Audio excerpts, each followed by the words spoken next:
Nunca pensé que encontraría a mi papá en una caja de zapatos debajo de la cama de mi abuela, pero así fue. Bueno, no encontré a mi papá exactamente, encontré la verdad sobre por qué desapareció hace 20 años. Y créanme cuando les digo que hay cosas que es mejor no saber. Pero aquí estoy, contándoles esta historia porque necesito sacarla de mí. Porque durante 2 décadas viví con un hueco en el pecho que nunca supe cómo llenar. Y ahora que sé la verdad, ese hueco se convirtió en algo completamente distinto. Era marzo del 2005. Yo tenía 7 años y vivíamos en un departamento chiquito en Iztapalapa, cerca del Metro Constitución de 1917. Me acuerdo perfecto de ese día porque era viernes y mi mamá había comprado pan dulce de la panadería de la esquina, esas conchas que todavía estaban tibias cuando llegó a la casa. Mi papá trabajaba de chofer de un camión de carga y ese día había llegado temprano, como a las 6 de la tarde, que era raro porque normalmente se aparecía hasta las 9 o 10 de la noche. Cenamos quesadillas con salsa verde que mi mamá había hecho en el molcajete y recuerdo que mi papá estaba callado, más callado de lo normal. Mi mamá le preguntó si le dolía algo y él nomás negó con la cabeza y siguió comiendo. Como a las 8:30 de la noche, mi papá se levantó del sillón donde estaba viendo la tele, una novela que a mi mamá le gustaba pero que él siempre decía que era pura tontería. Se puso sus tenis, los Nike piratas que había comprado en Tepito y dijo que iba a salir por cigarros. Mi mamá le respondió que mejor no fumara tanto, que le hacía daño, pero él nomás sonrió y le dijo que ya venía. Me dio un beso en la frente, me revolvió el pelo como siempre hacía y salió por la puerta. Esa fue la última vez que lo vi. Al principio no pasó nada. Mi mamá y yo nos quedamos viendo la tele, yo me dormí en el sillón y ella me cargó hasta mi cama. Cuando desperté al día siguiente, era sábado y pensé que mi papá estaría ahí, pero mi mamá estaba en la cocina preparando café de olla y tenía los ojos rojos. Le pregunté por mi papá y me dijo que no había llegado, que seguro se había quedado con algún amigo tomando chelas y que ella iba a venir. Pero yo sabía que algo estaba mal porque mi mamá estaba haciendo ese movimiento con las manos, frotándolas una contra otra como cuando estaba nerviosa. Pasó el fin de semana completo. El lunes, mi mamá fue a buscar a mi papá al trabajo, pero le dijeron que él no había aparecido desde el viernes. Fue a casa de mi abuela, la mamá de mi papá, y ella tampoco sabía nada. Fueron a la delegación a poner un reporte de persona extraviada, pero los polis nomás le dijeron que seguro se había ido con otra vieja y que esos casos casi nunca se resolvían. Mi mamá se enojó tanto que le gritó al tipo que estaba tras el escritorio. Le dijo que mi papá no era así, que algo le había pasado para que no regresara. Pero no hicieron nada. Las semanas siguientes fueron horribles. Mi mamá llamaba a todos los hospitales, a la Cruz Roja, a todas partes. Pegó volantes con la foto de mi papá en los postes de la colonia, en las tienditas, en el metro. La foto era una que le habían tomado en una fiesta donde estaba sonriendo con su camisa blanca y su bigote bien recortado. Decía su nombre completo, Roberto Sánchez Méndez, 1,75, complexión robusta, señas particulares, una cicatriz en la ceja izquierda. Pero nadie llamó, nadie lo había visto. Era como si mi papá se hubiera evaporado esa noche cuando salió por cigarros. Mi mamá cambió después de eso. Dejó de maquillarse, dejó de cantar en las mañanas cuando preparaba el desayuno. Se la pasaba sentada en el sillón viendo la puerta, como esperando a que mi papá entrara en cualquier momento. Yo era muy chica para entender todo lo que estaba pasando, pero me daba cuenta que algo se había roto en mi casa. Mis compañeros de la escuela me preguntaban por mi papá y yo no sabía qué decirles. Algunos decían que seguro nos había abandonado, otros que se había muerto. Una niña me dijo que su mamá le había dicho que mi papá se había ido con un amante a Guadalajara. Ese día llegué llorando a la casa y mi mamá me abrazó tan fuerte que casi no podía respirar. Con los años dejamos de hablar de él. Mi mamá consiguió trabajo en una fábrica de ropa en Mixcoac y nos mudamos a un departamento más chico en Tlalpan. Vendió las cosas de mi papá, su ropa, sus herramientas, todo menos una caja con fotos que guardó en el closet. A veces la veía sacar esas fotos y llorar en silencio, pero cuando yo me acercaba las guardaba rápido y se limpiaba la cara. La familia de mi papá, mis tíos, dejaron de visitarnos. Mi abuela venía de vez en cuando, pero era incómodo porque nadie sabía qué decir. Todos tenían sus teorías, pero nadie tenía respuestas. Yo crecí con ese vacío. En las juntas de la escuela, cuando preguntaban por mi papá, yo decía que vivía fuera. En mi graduación de secundaria, cuando todos tenían a sus dos papás ahí, yo solo tenía a mi mamá. Cuando cumplí 15 años y mi mamá me hizo una fiesta chiquita con mis amigas en una fondita de Coyoacán, yo bailé el vals con mi tío, el hermano de mi mamá, y todos hicieron como que era normal. Pero yo sabía que algo faltaba, siempre faltaba. Con el tiempo empecé a construir mi propia historia sobre lo que había pasado. Cuando era adolescente estaba enojada. Pensaba que mi papá nos había abandonado, que había sido un cobarde que no quiso seguir con la responsabilidad de tener una familia. Peleaba con mi mamá porque ella todavía lo defendía. Decía que él nos quería, que algo grave debió haber pasado para que no regresara. Yo le gritaba que dejara de engañarse, que mi papá simplemente se había largado y nos había dejado solas. Esas peleas eran terribles. Terminaban con mi mamá llorando y yo encerrada en mi cuarto sintiendo una mezcla de rabia y culpa. Cuando entré a la universidad, estudié comunicación en la UAM Xochimilco. Traté de olvidarme del tema. Me hice mi propia vida, tuve novios, salía con mis amigas a los bares de la Condesa, me iba de peda a Insurgentes. Mi mamá seguía trabajando en la fábrica. Ya estaba más viejita, con las manos cansadas de tanto coser. Vivíamos juntas todavía porque la ciudad está carísima y pues entre las dos apenas alcanzábamos para pagar la renta y los gastos. A veces cuando veíamos películas donde aparecían familias completas, yo notaba que mi mamá se ponía triste, pero ya no decía nada. Era como un dolor que las dos habíamos aprendido a cargar en silencio. Todo cambió hace 3 meses. Mi abuela, la mamá de mi papá, murió. Tenía 83 años y se la llevó un infarto mientras dormía. Fue en su casa de Iztapalapa, en la misma colonia donde yo había vivido de niña. El funeral fue pequeño, solo la familia cercana. Yo no había visto a mis tíos en años y fue raro reencontrarlos, todos más viejos, más gordos, con sus propios problemas. Después del entierro en el panteón de Iztacalco, fuimos a la casa de mi abuela a recoger sus cosas y decidir qué hacer con el lugar. Era la casa en la que mi papá había crecido y yo tenía muchos recuerdos de ahí. La casa olía a viejo, a humedad y a ese aroma específico que tienen las casas de las abuelitas. Una mezcla de Big Vaporub, frijoles refritos y jabón Sote.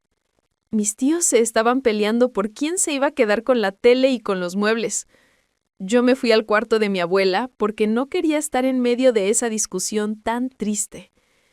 El cuarto era chico, con una cama individual, un ropero viejo de madera y una mesita con un crucifijo y fotos enmarcadas.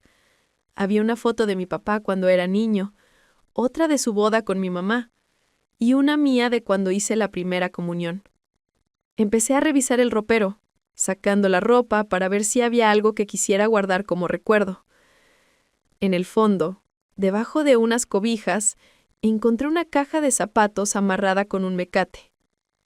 La saqué y le quité el mecate. Adentro había papeles, muchos papeles. Recibos viejos, cartas, un sobre amarillento. Lo primero que vi fue un recibo de una notaría, fechado en febrero del 2005, un mes antes de que mi papá desapareciera.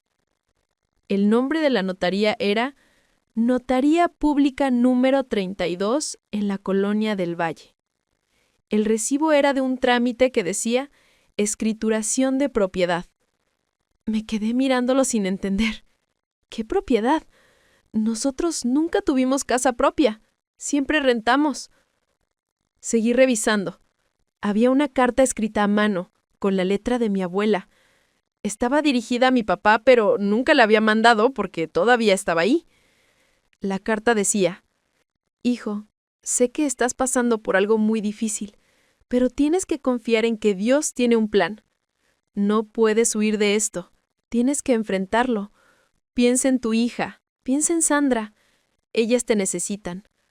Lo que pasó no fue tu culpa, pero esconderte no va a arreglar nada. Había más, pero la letra se volvía ilegible, porque parecía que mi abuela había estado llorando cuando la escribió. Las lágrimas habían corrido la tinta en algunas partes.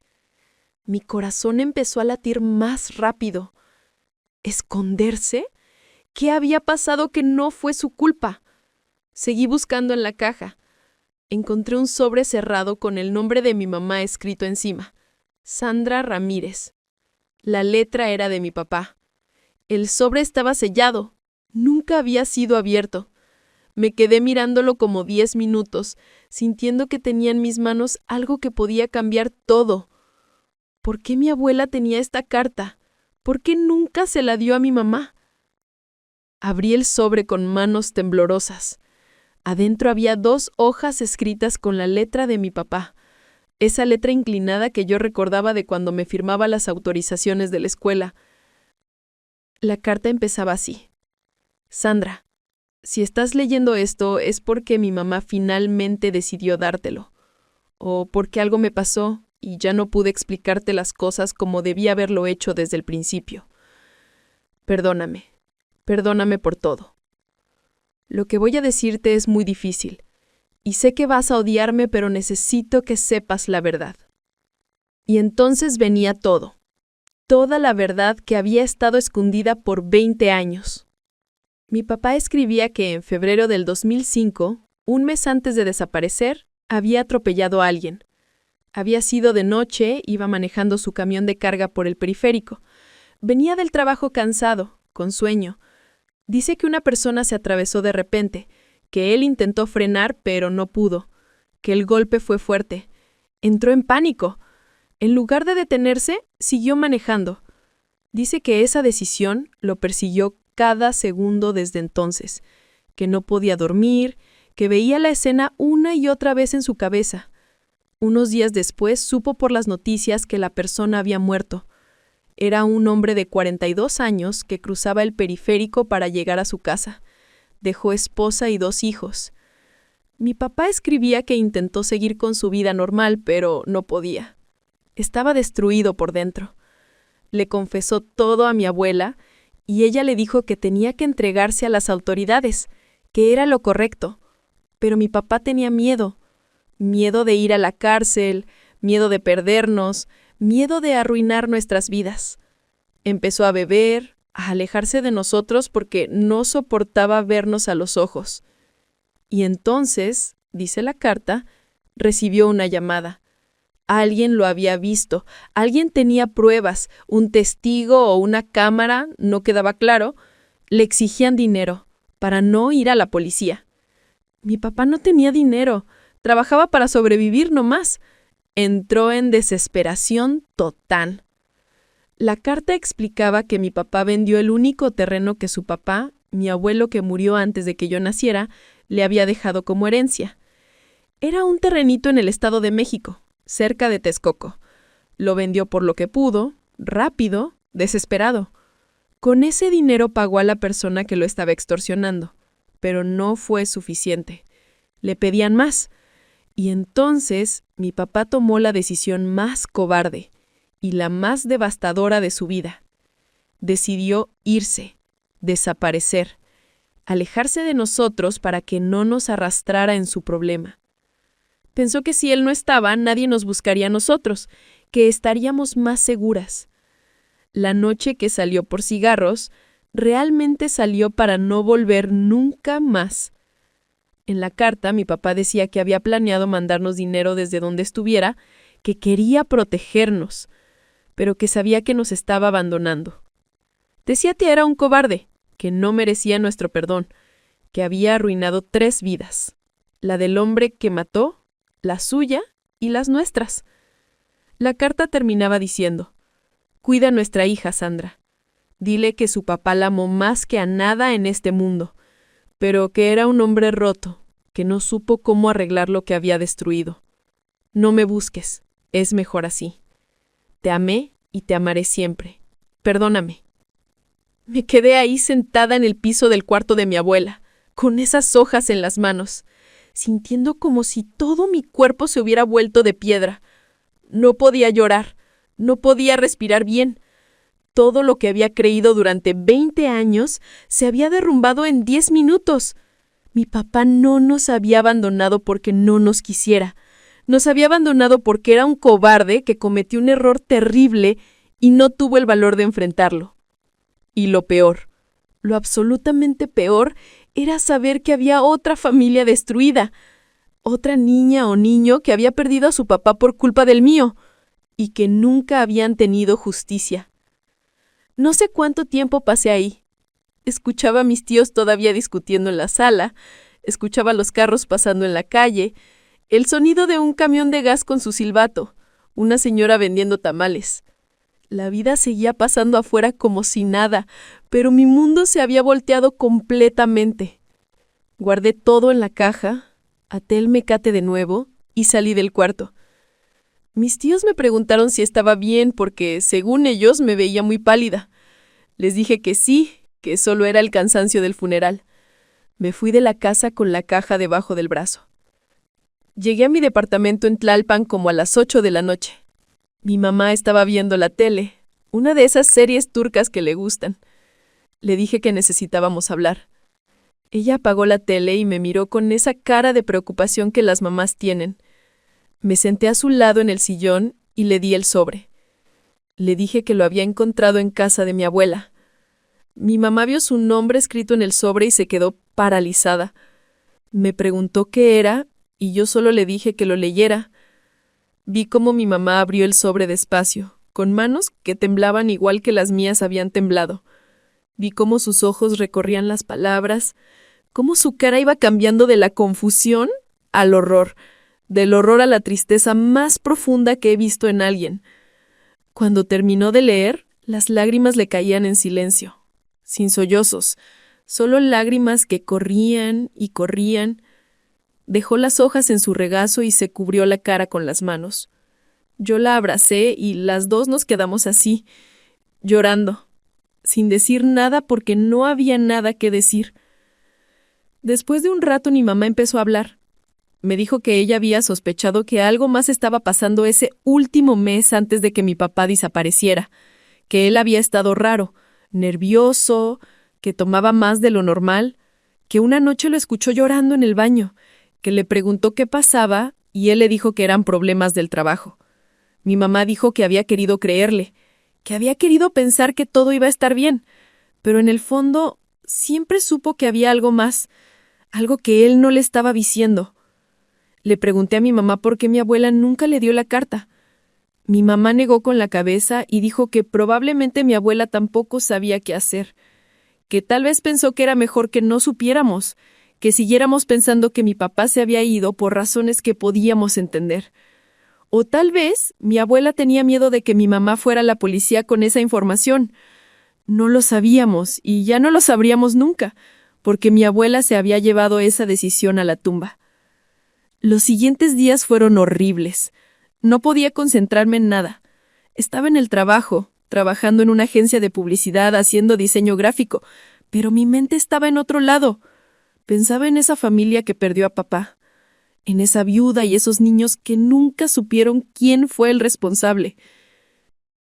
Ahí estaba. Eduardo Salazar. Un hombre, una persona real. Busqué más información sobre él. Encontré una nota vieja de periódico que decía que trabajaba como electricista, que había salido de hacer un trabajo nocturno y estaba regresando a su casa cuando lo atropellaron. La nota incluía una foto. Era un hombre con cara amable, sonriendo, con lentes y una camisa a cuadros. Parecía buena persona. Tenía 2 hijos, una niña de 10 años y un niño de 6. Los mismos años que tenía yo cuando mi papá se fue. Me sentí enferma. Físicamente enferma. Corrí al baño y vomité. Me quedé ahí en el piso del baño recargada contra la pared, llorando. Mi papá había matado a ese hombre, a Eduardo Salazar, y había huido como un cobarde, y esa familia nunca tuvo justicia, nunca supo quién lo había hecho, nunca pudo tener el cierre que se merecían. Después de eso, no supe qué hacer con la información. ¿Debía ir a la policía? ¿Qué iba a lograr después de 20 años? Mi papá seguía desaparecido. No había forma de encontrarlo para que enfrentara las consecuencias. Y si iba a la policía, ¿eso no iba a causar más dolor a esa familia? Remover un caso viejo, decirles que el culpable se había escapado y nunca fue castigado. ¿Eso les iba a dar paz o solo más rabia? Hablé con mi mamá sobre esto una noche mientras cenábamos unos tacos de canasta que habíamos comprado en la esquina. Le dije lo que había encontrado. Mi mamá se quedó callada mucho tiempo. Luego dijo que ella también había estado pensando en eso, que no dormía por las noches imaginando a esa familia. Dijo que tal vez deberíamos ir a la policía, que era lo correcto aunque ya hubiera pasado tanto tiempo. Pero también dijo que tenía miedo, Miedo de que nos culparan a nosotras de alguna forma, de ser cómplices, o de haber sabido algo. Le dije que nosotras no sabíamos nada, que éramos víctimas también a nuestra manera. Al final, decidimos hacer algo distinto. Investigué dónde vivía la viuda de Eduardo Salazar. Encontré su nombre en las notas viejas, Guadalupe Salazar. Busqué en redes sociales, en directorios. La encontré. Seguía viviendo en la misma zona, en Xochimilco. Le escribí un mensaje diciendo que necesitaba hablar con ella sobre su esposo, que tenía información que tal vez le podía dar algo de paz. No esperaba que respondiera, pero lo hizo 2 días después. Me dio su número de teléfono. La llamé temblando. Le expliqué quién era. Le dije que mi papá había sido el responsable del atropellamiento de su esposo, que él había huido y desaparecido después, que yo acababa de enterarme de todo. Hubo un silencio largo del otro lado de la línea. Luego escuché un sollozo. Guadalupe me dijo que había esperado 20 años por saber la verdad, que sus hijos habían crecido sin su papá, que ella había trabajado hasta quebrarse la espalda para sacarlos adelante. Me preguntó dónde estaba mi papá, y le dije que no sabía, que también había desaparecido de nuestras vidas. Nos encontramos una semana después en un café de Coyoacán, cerca del Jardín Centenario. Era un sábado por la tarde y había muchísima gente, turistas, familias, vendedores ambulantes. Guadalupe era una señora de unos 60 años, delgada, con el pelo corto y gris. Se veía cansada, pero había algo fuerte en ella. Nos sentamos en una mesa afuera y pedimos café. Le di todos los papeles que había encontrado. La carta de mi papá, todo. Los leyó con los ojos llenos de lágrimas. Cuando terminó, me miró y me dijo algo que nunca voy a olvidar. Me dijo que me agradecía por haberle dado la verdad, que durante 20 años ella y sus hijos habían vivido con la rabia de no saber, de pensar que el responsable estaba por ahí viviendo su vida normal mientras ellos sufrían. Pero me dijo también que entendía el dolor que yo debía sentir, que yo también había perdido a mi papá esa noche, que las dos éramos víctimas de la cobardía de un hombre que no supo enfrentar las consecuencias de sus acciones. Guadalupe me contó sobre Eduardo, sobre cómo era un buen padre, trabajador, chistoso. Me mostró fotos en su celular de sus hijos, que ahora eran adultos, una mujer de 30 años que era maestra y un hombre de 28 que trabajaba en una constructora. Me dijo que ellos también habían crecido con ese vacío, con esa rabia. Le pregunté si quería ir a la policía con la información, y ella negó con la cabeza. Dijo que de qué servía, que mi papá ya no estaba, que lo único que lograríamos sería alargar el dolor. Me dijo que ella decidía perdonar, no por mi papá, sino por ella misma, para poder seguir adelante. Salí de ese café sintiendo una mezcla extraña de alivio y tristeza. Guadalupe me dio un abrazo antes de irse y me dijo que no cargara con la culpa de lo que mi papá hizo, que yo no era responsable de sus decisiones. Pero no pude evitar sentir que sí, que de alguna forma sí llevaba parte de esa carga porque era su hija, porque su sangre corría por mis venas. Han pasado 3 meses desde ese día. Mi vida sigue siendo la misma en apariencia. Trabajo, veo a mis amigos, veo a mi mamá, pero algo cambió adentro de mí. Ahora cuando veo a familias completas en la calle, ya no siento solo envidia o tristeza. Siento algo más complicado. Entiendo que todas las familias tienen secretos, que todos cargan con cosas rotas que nadie más ve. Mi papá era un ser humano imperfecto que cometió un error terrible, y luego otro error aún peor al huir.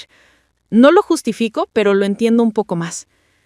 A veces me pregunto dónde estará ahora, si sigue vivo. Me imagino que debe ser un hombre viejo, con cañas, tal vez trabajando en algún lugar alejado con otro nombre. Me pregunto si piensa en nosotras, si se arrepiente, si ha encontrado algo parecido a la paz o si vive en un infierno permanente de culpa. Hay días en los que lo odio por todo lo que hizo, por el dolor que causó, por habernos dejado con este peso. Y hay otros días en los que solo siento una tristeza profunda por él, por nosotras, por Eduardo Salazar y su familia, por todas las vidas que se destrozaron esa noche en el periférico. Mi mamá y yo ya no hablamos tanto del tema. Guardamos la caja de zapatos en el fondo del closet, junto con las fotos viejas. A veces la veo mirando la foto de su boda y sé que está pensando en él, en cómo pudo todo terminar así. Le digo que no es su culpa, que ella hizo lo mejor que pudo. Ella solo asiente y guarda la foto de nuevo. Decidí contar esta historia porque necesitaba sacármela del pecho, porque he aprendido que los secretos solo crecen y se pudren con el tiempo. No busco consejos ni juicios, solo quería que alguien más supiera lo que pasó, la verdad completa, porque durante 20 años viví en la oscuridad. Y ahora que tengo la luz, no sé si es mejor o peor. La verdad es dolorosa, es complicada, es imperfecta, pero es la verdad. Mi papá salió por cigarros una noche de marzo del 2005 y nunca regresó. Pero no se fue por cigarros. Se fue porque era un cobarde que mató a un hombre y no tuvo el valor de enfrentarlo. Se fue porque pensó que esa era la única salida. Se fue y nos dejó a todos con las preguntas, el dolor, la rabia. Y 20 años después, yo encontré las respuestas en una caja de zapatos debajo de la cama de mi abuela muerta. No sé qué sigue después de esto. No sé si algún día voy a poder perdonar a mi papá completamente o si siempre voy a cargar con este peso. Lo que sí sé es que Eduardo Salazar merece ser recordado no solo como una víctima, sino como el hombre que era. Un papá trabajador que amaba a su familia y que nunca mereció morir de esa forma.